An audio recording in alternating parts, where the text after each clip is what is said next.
And I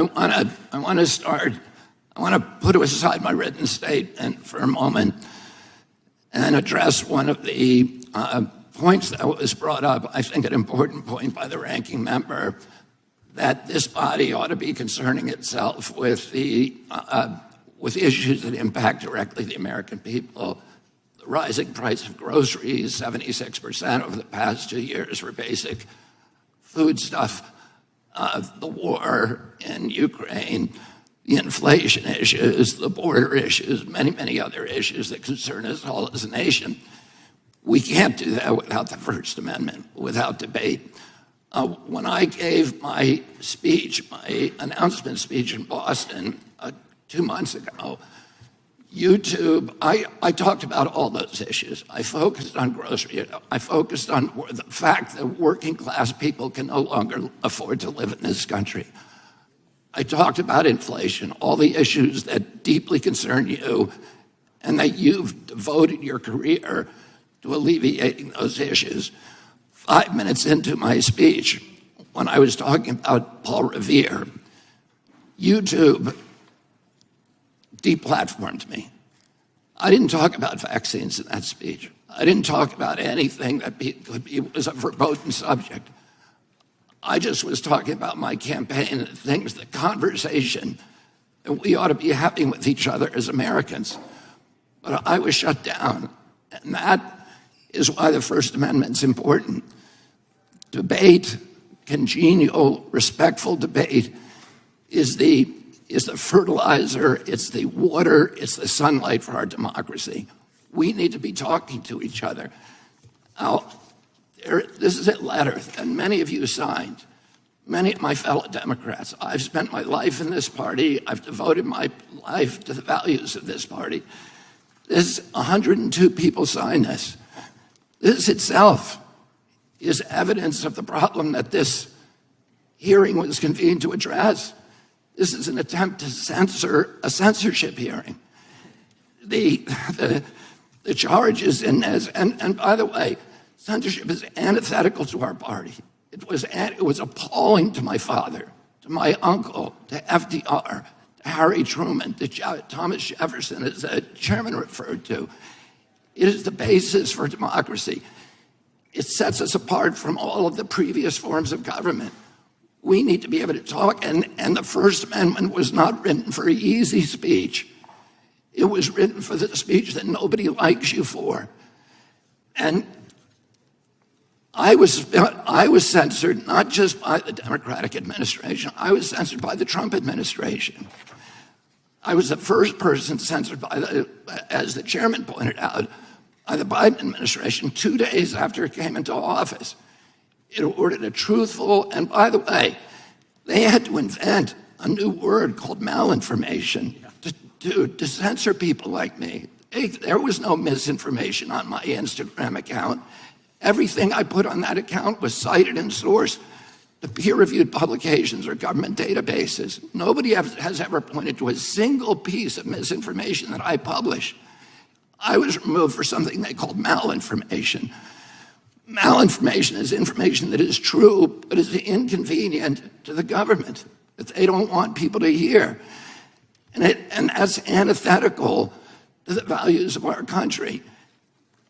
After I announced my presidency, it became more difficult for people to censor me outright. So now I'm subject to this new form of censorship, which is called targeted propaganda, where people apply pejoratives like anti-vax. I've never been anti-vaccine, but everybody in this room probably believes that I have been, because that's the prevailing narrative. Anti-Semitism, racism, these are the most appalling, disgusting pejoratives, and they're applied to me to silence me, because people don't want me to have that conversation about the war, about groceries, about inflation, about the war on the middle class in this country that we need to be having. And by the way, I want to say this while I'm on the record, that in my entire life, and why I'm under oath, in my entire life, I have never uttered a phrase that was either racist or anti-Semitic. I have spent my life fighting my professional career, fighting for Israel, for the protection of Israel. I have a better record on Israel than anybody in this chamber today. I'm the only person who has publicly objected to the $2 billion payout that the Biden administration is now making to Iran, which is a genocidal program. I'm the only one who's objected to that. I fought more ferociously for Israel than anybody.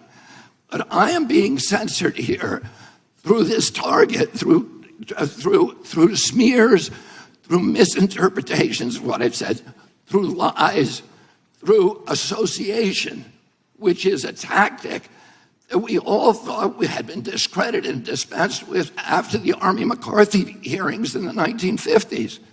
But those same weapons are now being deployed against me to silence me. I know many of the people who wrote this letter.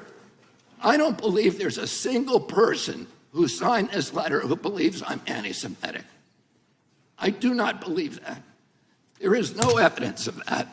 Now, I want to say something I think that's more important, and it goes directly to what you talked about, ranking member, which is the need, this toxic polarization that is destroying our country today.